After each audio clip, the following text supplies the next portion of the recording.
Continuamos con esta situación de aranceles alrededor del mundo. Para hablar de esto, nuestro analista internacional, Alberto Ruscoliquier, dejando un poco de lado la guerra, Albert, la parte bélica, pero entrando en una guerra comercial. ¿Cómo estás, Albert? Albert, bienvenido. ¿Qué tal, Santiago? Bien, gracias por el contacto. Es correcto lo que decís vos. Esta es una guerra comercial que empezó mucho tiempo antes que los aranceles. Y esto hay que decirlo, lo hemos charlado contigo ya en varias oportunidades, porque siempre hemos dicho que la economía en el fondo es una herramienta más de la caja de herramientas de la geopolítica. La verdad que si esta charla vos y yo lo hubiéramos tenido 3 horas antes, hubiera sido un poquito diferente, porque esto Sí, habla de los acontecimientos, cómo se dan vuelta casi minuto a minuto. Como bien dijimos, y vos estuviste comentando correctamente, la verdad que el 125% de arancel que le puso a Estados Unidos a los productos chinos, eso es lo mismo que decir, señores, acá no entra ningún producto chino a nuestro país. Porque con tamaño arancel, obviamente el precio se hace prácticamente, está fuera del mercado. Lo mismo podemos decir de China, en el sentido de 84%.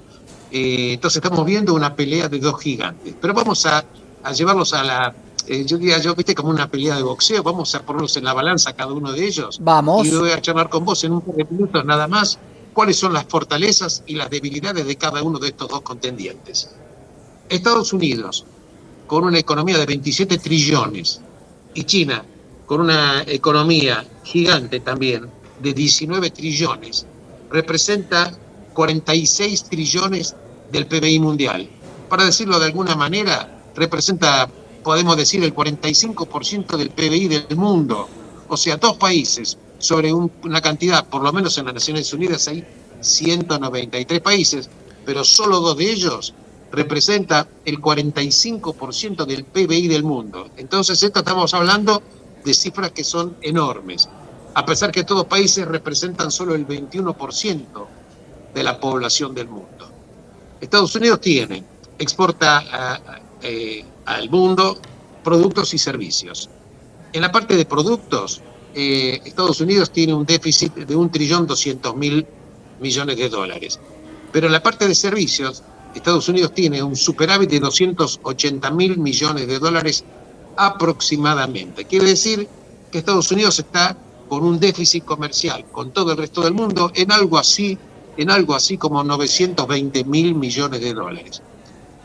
China, por otro lado, una economía también gigante, tiene la balanza comercial es totalmente superavitaria. La balanza comercial de China, según datos oficiales del año 2024, de lo más actualizado posible, estaban hablando de las estadísticas de 990.000.000.000 de dólares, cercano a una cifra que es obviamente gigantesca. Prácticamente vos te pones a pensar que en números está bastante cerca el déficit de uno y el superávit de otro. Pero vamos a ver qué fortaleza tiene la economía norteamericana y qué debilidad tiene la economía norteamericana. Y lo mismo de China. Claro. La fortaleza de la economía Ahí norteamericana te pregunto, es Albert, que representa un... te pregunto esto, ¿no? Para comparar uno con otro, ¿podría compensarse el déficit de uno con el superávit de otro? ¿Es lo que busca Trump? ¿Lo No. puede lograr? Mirá, la verdad que la pregunta tuya es correctísima, porque la verdad que Trump tiene en bienes y servicios, en productos, por ejemplo, de bienes con China, tienen un déficit de 295.000.000.000 de dólares. Esto implica que para los números de China, hablando de economía mundial, Estados Unidos representa casi el 30% del superávit comercial de China. Esto es una cifra gigante. Esta cifra gigante habla también de que, bueno, Estados Unidos tiene la fortaleza frente a China de que cualquier situación enojosa implica para China tener un mercado problemático que le haría, digamos, trastabillar un poco la economía, porque 30% de la balanza comercial es una cifra gigantesca. La Enorme. debilidad, esa es una fortaleza un poco que tiene Estados Unidos, pero Estados Unidos tiene una debilidad en esta lucha. ¿Cuál es la debilidad? Lo hemos charlado contigo hace menos de un mes, Santiago, las tierras raras. Porque las tierras raras son el petróleo del siglo XXI. Y si bien China tiene el 37% de las reservas mundiales, pero procesa el 80% de todas las tierras raras que se negocian en el mundo. Quiere decir que el mundo está dependiente totalmente de China para el tema de las tierras raras. ¿Cuál es la debilidad que tiene China y la fortaleza? Bueno, la fortaleza precisamente es que puede hacer una gestión importante desde el punto de vista de presión de las tierras raras en Estados Unidos. Por otra parte, podemos decir que la debilidad de China es que no puede tampoco darse el lujo, digo yo, de perder un mercado de 330, 340 millones de habitantes con un poder adquisitivo enorme, recordando que en Estados Unidos el 70% del PBI es el consumo interno.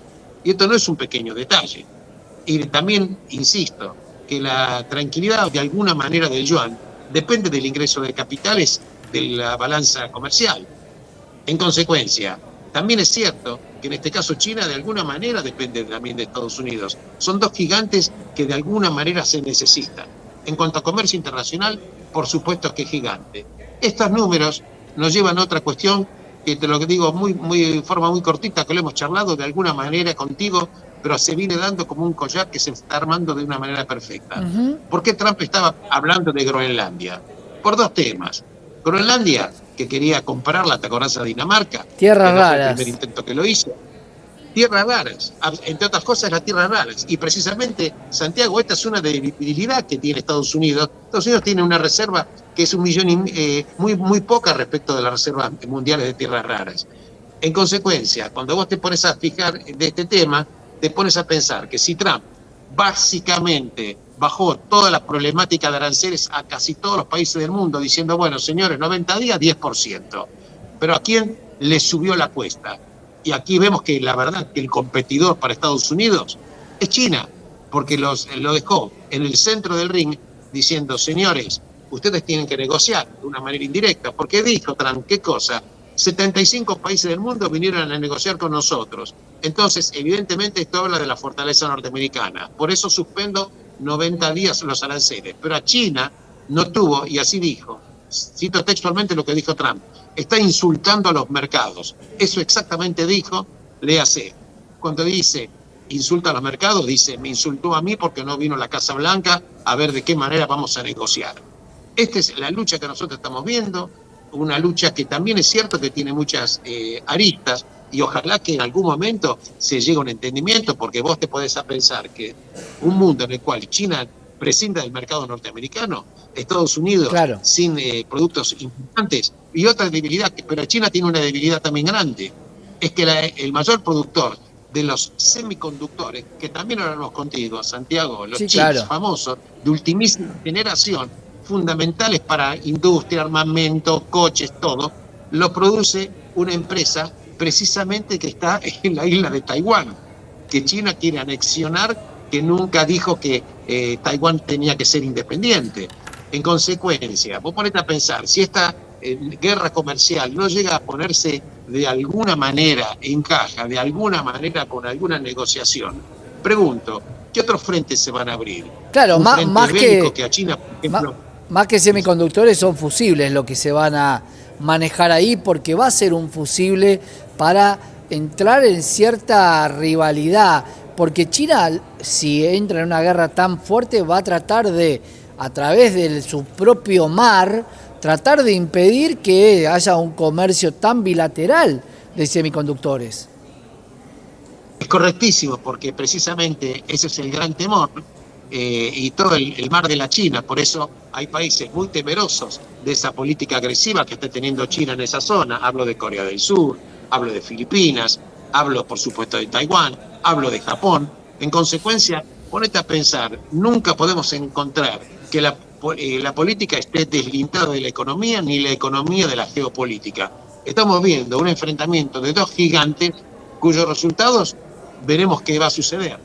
Ahí Posiblemente todos queremos pensar. Te pregunto, sí, para cerrar, cuando nosotros vemos una pelea mano a mano entre dos gigantes, termina con el que tiene más fuerza, pero muchas veces estas peleas terminan teniendo aliados que se meten a defender a uno o a otro y terminan damnificados. ¿Crees que este impacto China-Estados Unidos va a dañar las relaciones, por ejemplo, entre Argentina y China?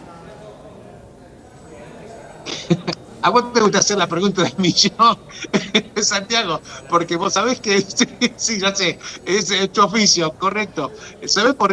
Hay una cosa que no se publicó, que una de las cosas que le hicieron saber al gobierno argentino, ahora con motivo de que se va a anunciar la digamos, Claro, el el acuerdo con el Fondo desembolso. Monetario, es que, y repito lo que le dijeron al gobierno argentino, vemos con preocupación, por no decir con malos ojos, la dependencia financiera con ese famoso swap que está en 18.000 millones de dólares aproximadamente, de los cuales 5.000 fueron postergados y vencen entre junio y julio.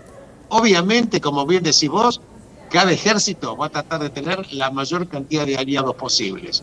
Vos sabés que las voluntades no son solamente ideológicas, también el amor a veces hay que poner un poquito de plata. Sin duda, Albert, vamos a seguir porque tampoco la Argentina tiene mucho para mandar, solamente algunos avioncitos.